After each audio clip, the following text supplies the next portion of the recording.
Welcome back. Now we're armed with some selection criteria, it's time to take a look at the types of insulation and the actual products that are available. So we're going to do that now. Just a word first. All the products that we're going to look at have their uses. What we're going to look at specifically, though, is the practicalities of using those underfloor in a retrofit situation. So let's take a look at the types of insulations that are available. Now, just before we do, I want to take just a moment to go over the structure of a timber floor so you understand where products might fit and how they'll fit. So we can see here the structure of a timber floor. What's not shown is the actual floorboards which fit above these joists. So these are the joists, and the joists are supported by bearers either side, and the bearers are supported by stumps or sometimes brick piers or sometimes in what's called engaged piers on external walls. Anyway, the bearers are supported by some structure and the bearers support the joists. So in any underfloor, there's a number of these kinds of runs between the bearers. Now, some of the products fit between the joists and some of the products fit under the joists. So in any underfloor, you're going to find a regular pattern in the width of the joists. But you're also going to find that not all joists conform to that. So some are wider and some are going to be considerably narrower. So if we're looking at products that fit between the joists, we need to think about, are they going to accommodate the different widths of joist spacing? So without further ado, let's look at the types of insulation, and then later we're going to have a look at actual products of each type. So the main one is bulk insulation, and bulk insulation is any batt, basically, any fluffy material like this, for example. So this is polyester. I wouldn't be holding a fiberglass batt here doing this, but they work in the same way. Bulk insulation is material that traps tiny little pockets of air. The air actually does most of the insulating work. So it traps pockets of air in there, and the batt really is there for that purpose.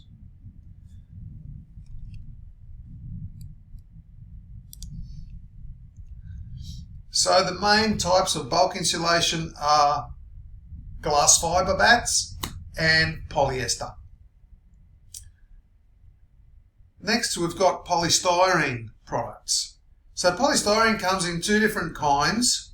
The one that you're most familiar with, no doubt, is expanded polystyrene. It's very light, somewhat flexible, and it comes as packaging in electrical products and that, and also used to make some insulation products. Extruded is far less common. Here's an example of extruded. It's much more rigid. It's very dense inside, and it comes in big boards. Reflective insulation is anything that's shiny. Now, here's a good time to just to say this. Of course, the amount of insulation that you get out of a product is called the R value, and the higher the R value, the better the insulation. So most of the bulk insulation for underfloor comes up to R2.5, which is a pretty good level of insulation for a floor. Reflective insulation, on the other hand, doesn't have an R value in itself. The product itself has no R value. It's the installed system that has a calculated R value. And those calculated R values rely on the space between the reflective surface and the floor itself to be a still airspace. So if you can achieve a still airspace there, you'll get the calculated R value. And if you can't achieve a still airspace, you're going to get something less than the calculated R value. The calculated R value is the most that you can expect from that product if it's fitted perfectly, okay? And you achieve a still airspace. So what kinds of products are there? Well, pleated bats, the little zigzag bat size structures. They're paper inside and aluminium foil bonded to each surface. There's also flexible rolls. Mostly these are Kingspan Aircell products, as we'll see shortly. And there's boards. So, for example, let me show you well. Foil-faced boards. So you can see that is expanded polystyrene inside and foil bonded to each surface. There's a low reflectivity surface so that tradies installing that out in the sun don't go blind. That's what the green is for, but they're effective surfaces nonetheless. So reflective products work just like they sound. They reflect the heat back into your floor, and they have low emissivity on the other side, so they emit very little of the heat outwards. Finally, there's spray foams. They come in two varieties, closed cell and open cell. Which one's better? Who knows?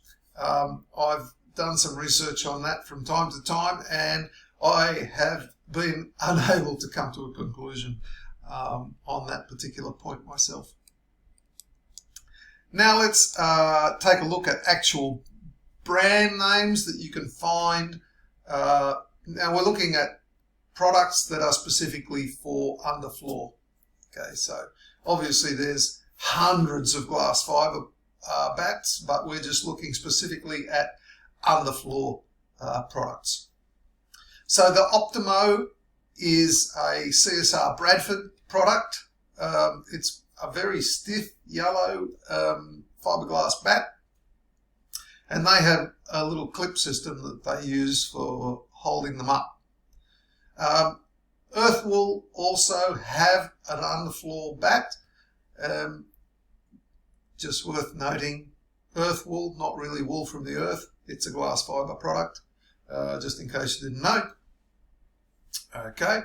And the other main types of bulk insulation are polyester products.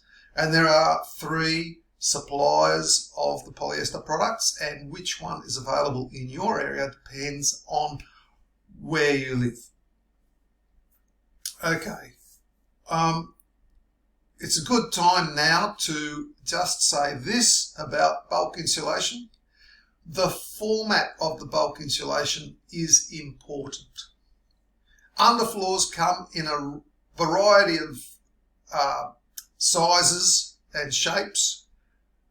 Some are very tall, some are just medium space, and some are very small. Some are completely open, so you can get boards underneath easily, but most are enclosed and have a manhole somewhere to get in, and so board material in those cases not viable at all. The other thing is, if you've got a crawl space, probably bat's not viable either, because you've got to crawl out, get a couple of bats, pull them in, work, crawl out, get a couple of bats, crawl in. It's a terrible idea for a tight underfloor. If you're standing up, okay, you can get some batts and put them up. But in most cases, you're going to have a crawl space, and so a roll format bulk insulation is far superior to batts. So 2 batts are going to make at most about a square metre, and 1 roll pulled in going to give you 5 square metres of material to work with.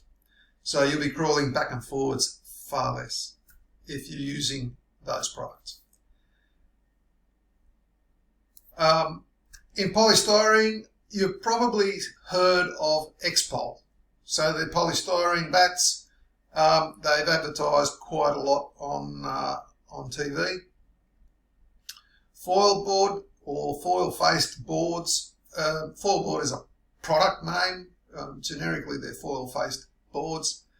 Is technically expanded, but it's really a reflective product, and you'll see it down in the boards in the reflective product. Because it's not so much the polystyrene that does the insulation, it's the foil that's bonded to it that does most of the job. So in reflective, yes, we've got the Concertina 4 batts, we've got the Kingspan Aircell products, Permifloor and RetroShield. They come in roll format, 1350 across. They're very flexible, so can work even under a reasonably tight floor, not very tight. And the boards, of course, foil board relies on having a lot of access under the floor. So the foams come in 2 varieties, polyurethane, very aggressive expansion of polyurethane foams, and some off-gassing with that. So most foam suppliers now using the Icynene foam, which is water blown and doesn't have the off-gassing and has a more gentle expansion.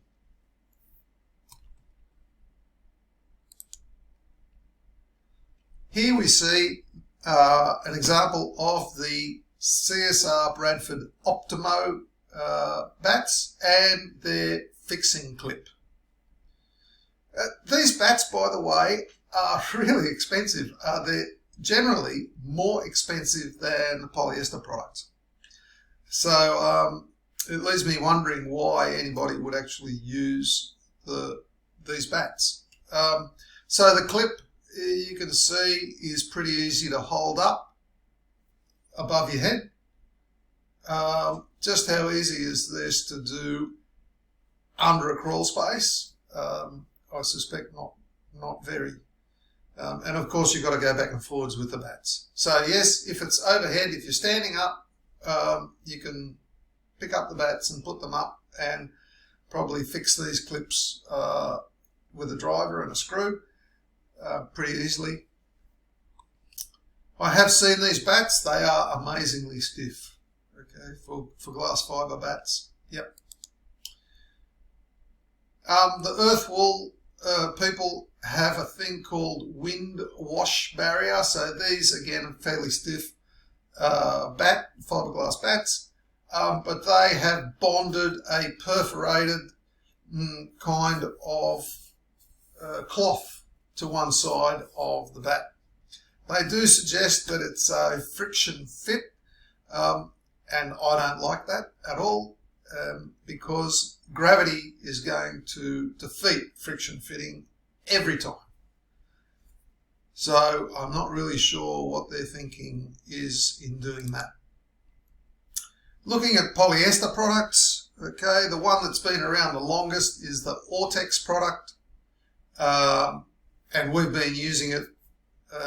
In fact, we worked with Ortex to develop the roll format and then to develop the product up to the R2.5 that is now the really current state of the art.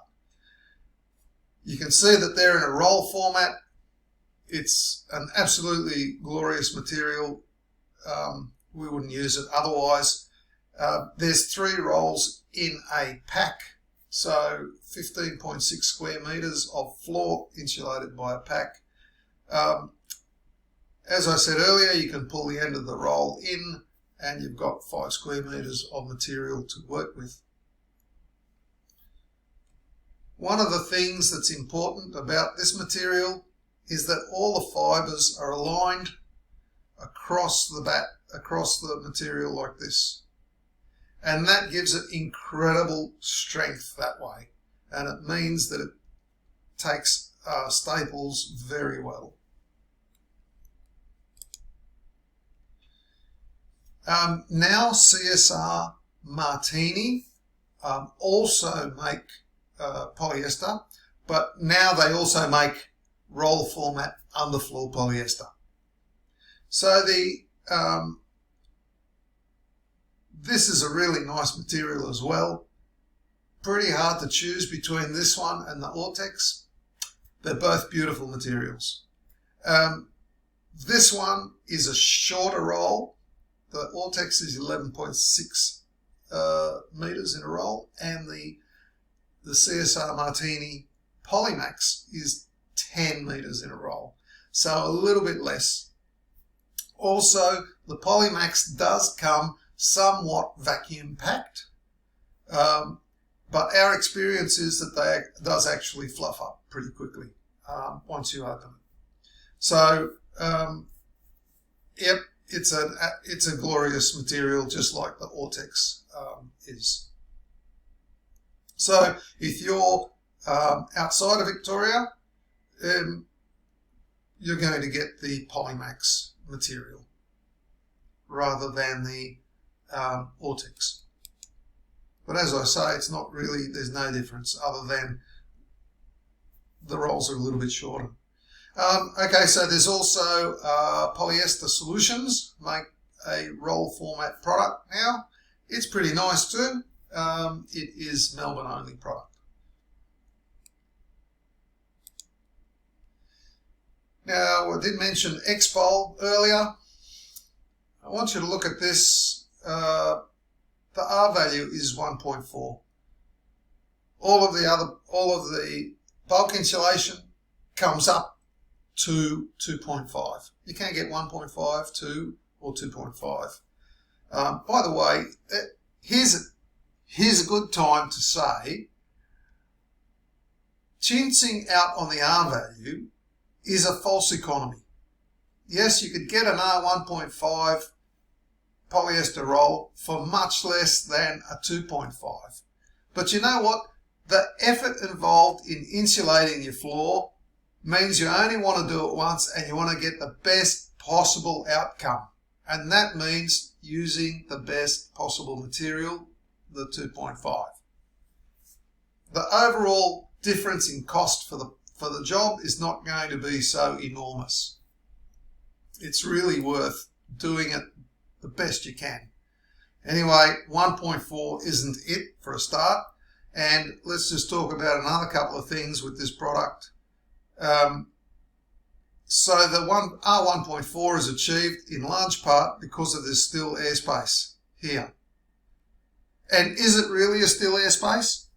Well, we don't know, because these bats have to be pressed up hard against the other so that we're going to have a still airspace, and it's got to be pressed into the end of the joist space, and at the other end you're going to have to cut a bat the right length to seal it up there.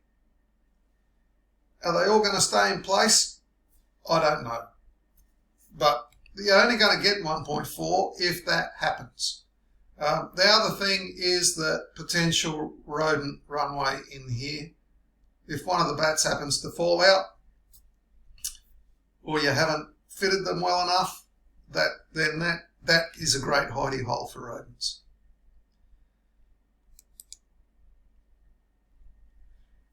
Here we have foil board. Okay, so if you've got a large open underfloor that's up high, maybe you can use board material for insulating it. Otherwise, probably you can't. You know, like in 9 out of 10 underfloors, board material not really viable for a retrofit. You'll notice here that they've calculated pretty high R values downwards. So the reflective insulation has a different R value downwards than upwards. So they've calculated this R3.3 or R4 depending on the fitment of the floorboard. So if it's fitted like this is for a new build. There are little joist hangers that hold it up like that. You get 3.3 down and 2 up. And if you fit it under the joists, so between the bearers, under the joists, then you're going to get 4 downwards, they reckon, and I think it was about 2.1 or 2.2 upwards. That's for a 15mm board. Okay, but again, in 9 out of 10 underfloors, this is not going to be viable. Okay, for new build, yep, is viable. They got cute little joist hangers. It's a thing. Here's an example of the XPS board, the extruded polystyrene. This particular one was fixed up really, really well. I have no doubt that it's going to last the lifetime of the building. And it was fitted beautifully. I have to say, whoever fitted it did a fantastic job. But it does have to be fitted beautifully, because otherwise, again, you're going to have rodent runways, and it's not going to work properly if it doesn't have a still airspace above it.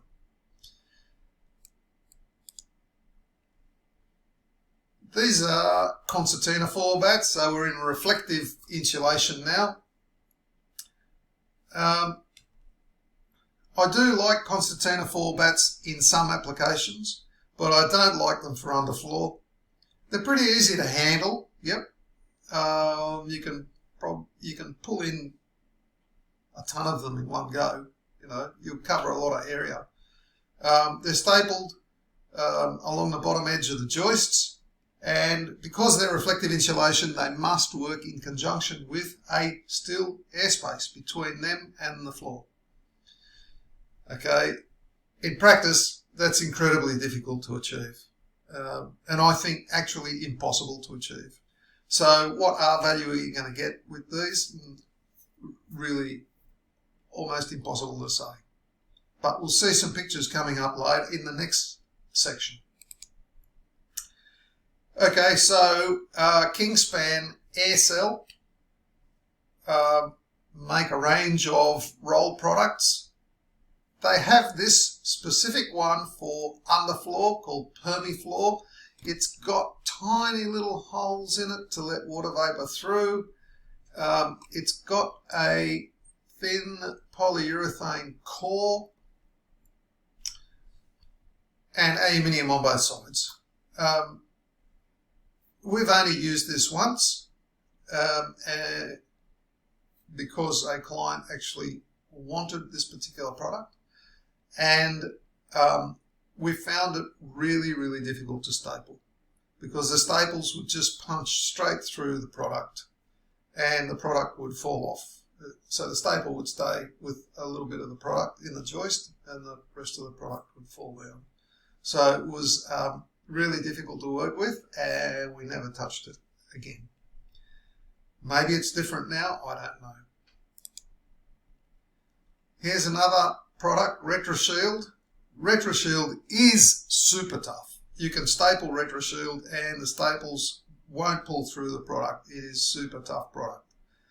But there's a couple of things that you should notice. So this going under the joists, and they're just turned down onto the bearers. Of course, there's the stumps. So the first thing is that we've got vacant space between the RetroShield and the floor. And if we're not super careful about fitting it, we might be making rodent superhighways up there. The other thing is, where are the wires?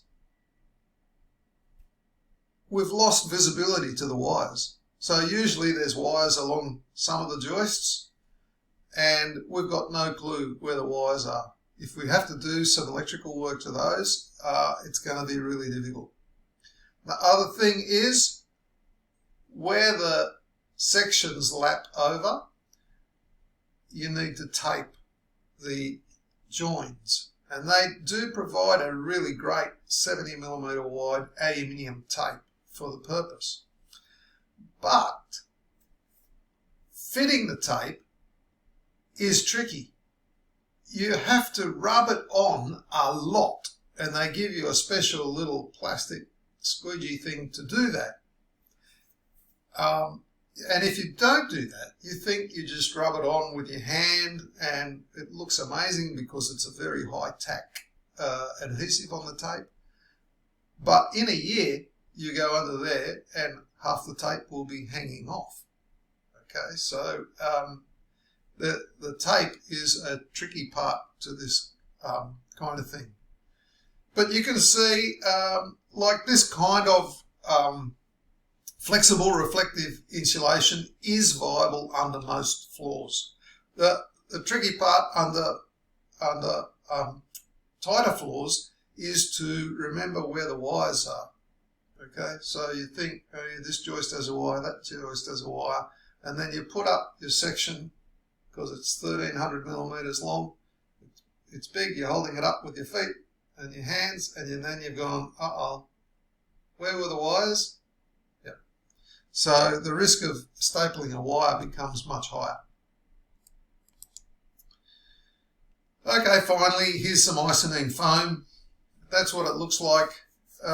That's quite an even application of foam. It's not always quite so even, but anyway, what R value is that? I'm imagining that it's 2.5 plus, okay? Maybe getting on for 3. It's certainly going to stop any draft in your floor. Longevity is probably pretty good too. Just one thing, or any wiring and pipe work gets gummed up with the foam as well. So from a maintenance point of view, it might be a longer term problem. And that wraps up the section 3, which is the types of insulation for your underfloor. In the next section, we're going to have a look at things that absolutely don't work. I'll see you then.